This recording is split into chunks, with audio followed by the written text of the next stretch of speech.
So what's up mga kapindot, good morning.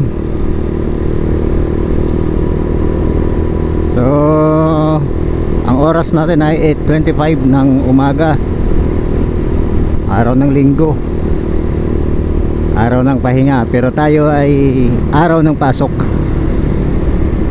Yan.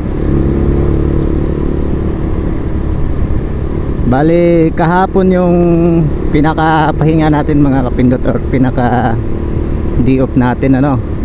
Umuwi tayo ng Biyernes, rest day natin ng Sabado.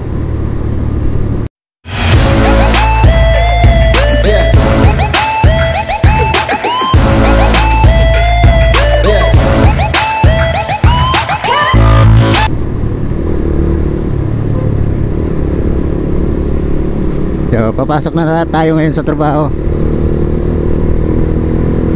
At siguro nandyan na yung unit ko, ano. Baka nasa garahe na kasi ginamit ni Buddy Lubido yung unit ko. Kaya ayun, malalaman natin mamaya kung andyan na.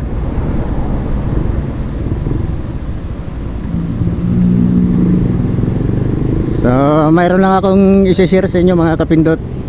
Kung hindi nyo pa napanood yung vlog natin kahapon tungkol sa ating tutorial na kung paano mag install ng remote control na kill switch na, no? Oh, di ba? So ngayon ito,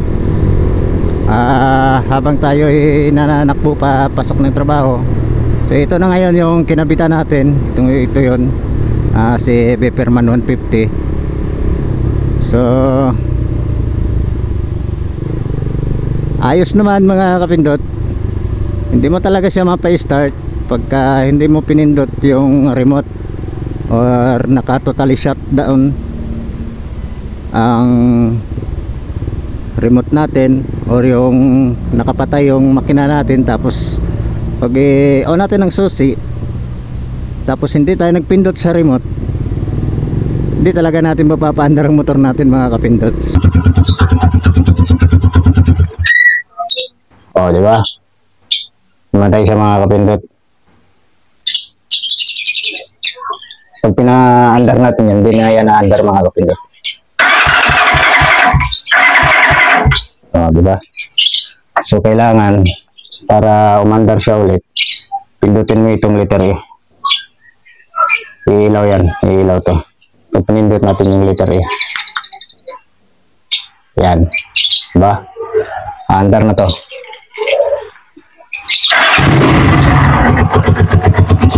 Yan. So ganun lang mga kapindot, pag sabit nitong EB kill switch or anti-kick na module. Ayan, o. So magandang safety to sa lahat ng mga motor.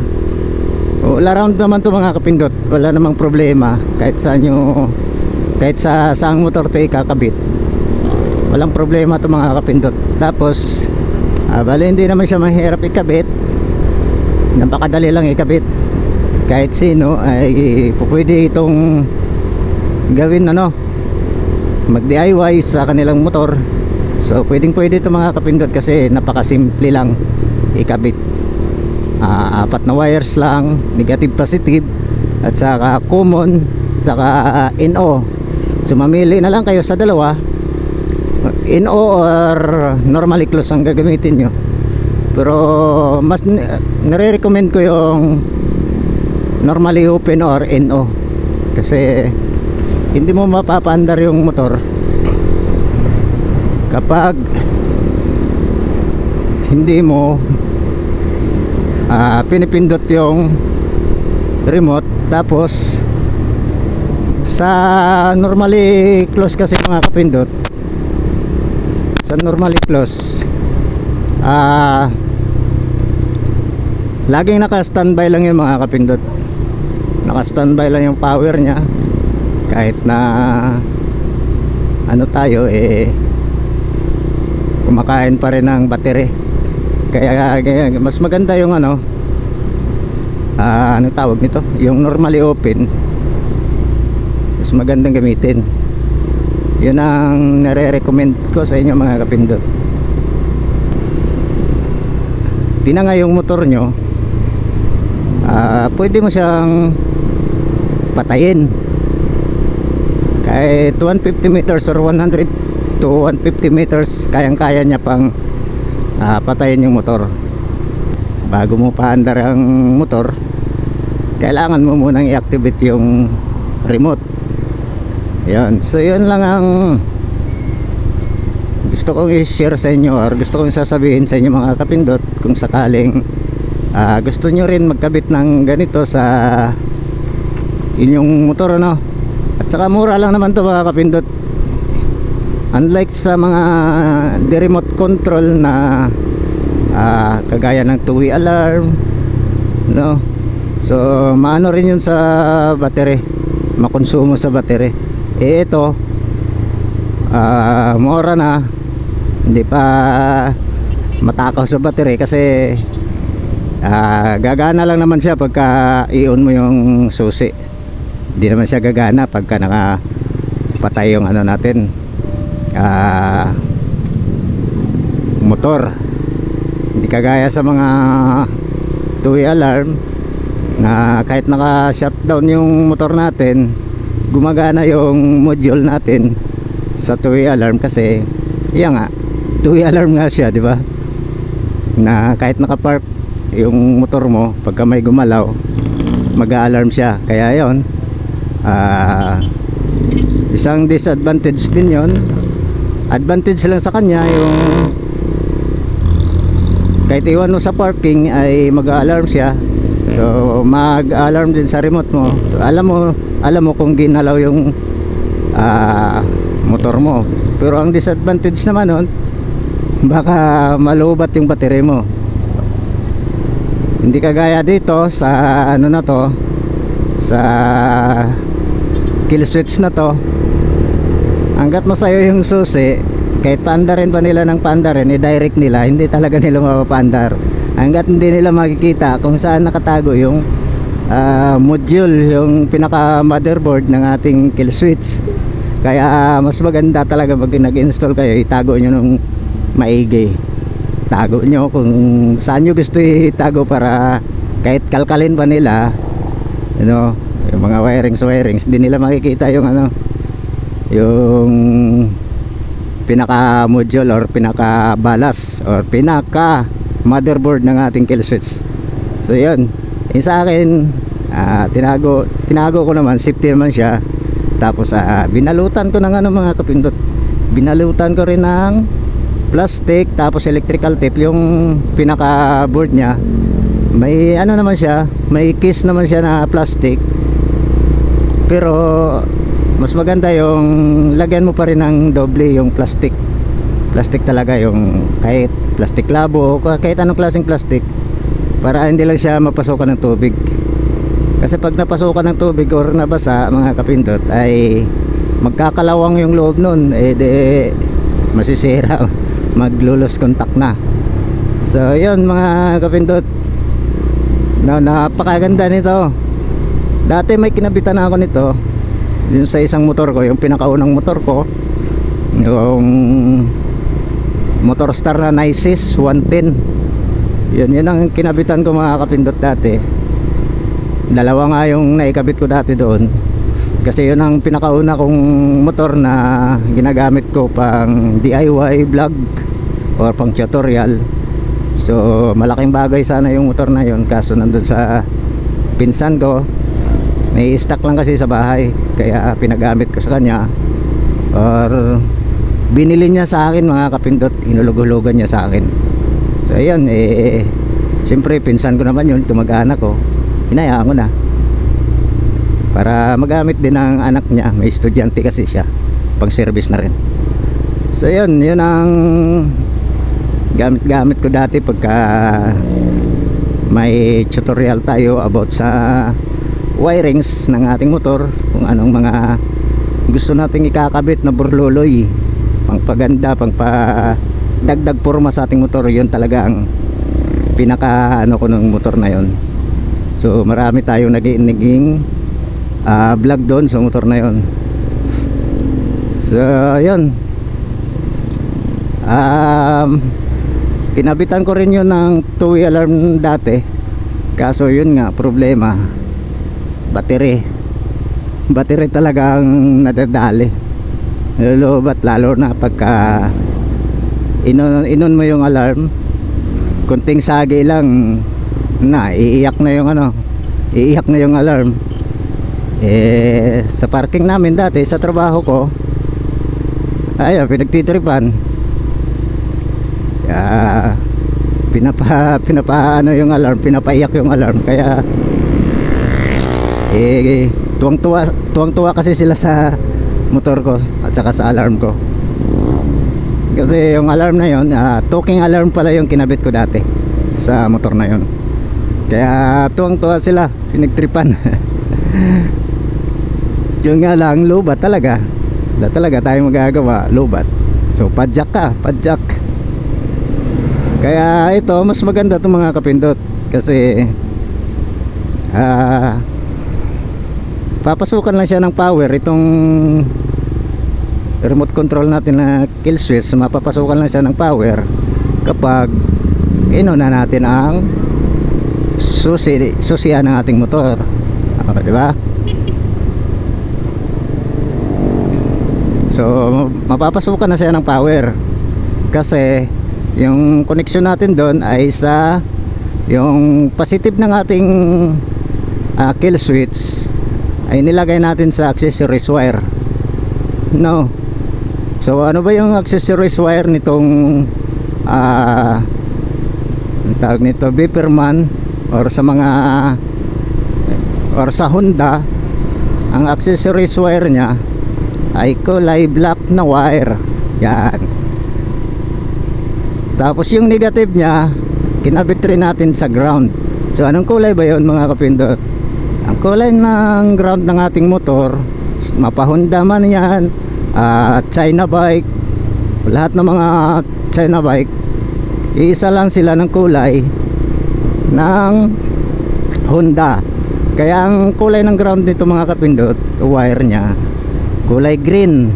Yan, doon natin kinabit yung ating B- or negative ng ating kill switch. So ayun, so alam nyo na, mga kapindot. So tapos ang connection ng common at saka normally open, mga kapindot, so doon naman natin ikinabit sa anong tawag nito, pulser, no? So ang pulser natin dito kay Beeperman, blue na may kulay white or may lining na white. Tapos sa Honda siguro hindi siguro pare-pareho sa may pulser, kasi ang iba sa Honda blue na may yellow, pero wala pa akong na-encounter no na yung pulser ng Honda or sa ibang ano na blue na may yellow. Karamihan talaga ay blue white. So yun, kung hindi nyo pa napanood yung tutorial natin, mga kapindot, panoorin nyo lang, mga kapindot. So ang title nun ay ano, anti-tip, no, anti-tip EV kill switch. Yan, kung paano i-install. Yan, i-search nyo lang yun, mga kapindot, anti-tip EV kill switch remote control. Yan ang title, mga kapindot. So doon masusundan nyo talaga yung, mga kapindot, kasi mahaba-haba rin yun, nasa 19 minutes yata. Yan, kung magkakabit kayo nito, mga kapindot, panoorin nyo lang yung video natin, search nyo lang, no, Kapindot Moto TV, tapos pindutin mo yung mga videos, makikita mo na lahat dun yung mga ina-upload nating video. Mura lang naman to mga kapindot. Mayroon ka ng kill switch, mayroon ka ng pang protection sa iyong motor, di ba? So yan lang gusto kong ma-share sa araw na to mga kapindot.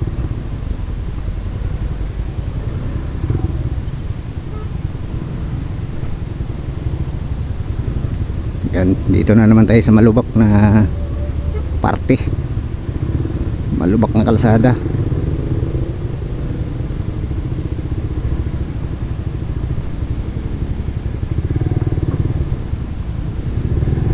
Yan ako, pagbagal mo.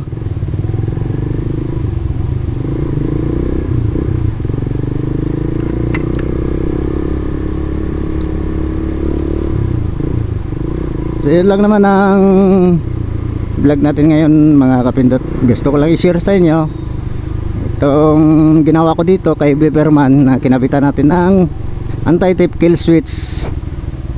Di remote control siya, no? So kahit sa anong motor, kahit saan nyo to gamitin mga kapindot, walang problema. All around nga to, ika nga nila. All around tong kill switch na to. Pwede rin sa mga ilaw, auto seat opener, no? Yung mga compartment natin ng motor or sa upuan, pwede rin natin gamitin to mga kapindot. Yan. Kaso sa atin to hindi naman to malalagyan kasi ng hydraulic damper, kasi wala naman tong U-box. Kung mayroon sana, pwede sana natin gawa ng vlog mga kapindot, no? Auto seat opener. Kaso wala eh.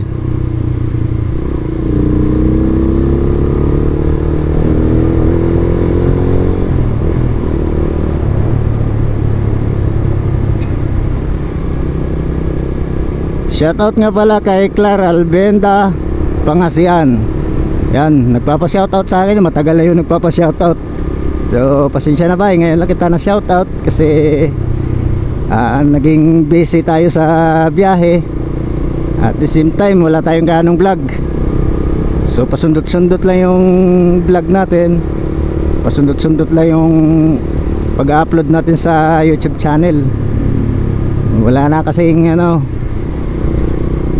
pagdating sa bahay, wala na tayong time para makapag-vlog pa. So pagdating sa bahay, tulog na lang muna talaga. So kinabukasan pa tayo makagawa ng vlog or makapag-upload kung mayroon na tayong nagawang video. Kagaya kahapon. So hapon na ako nakapag-vlog or nakapag gawa ng content. Gaya nitong kinabitan natin ng ng tawag nito, kill switch. Hapon na tayo gawa ng yung kapitbahay natin yung kapitbahay namin nag video, okay. So may kunting kantahan lang, siyempre DOP, kaya natural lang yun, or normal lang na mag happy happy sila.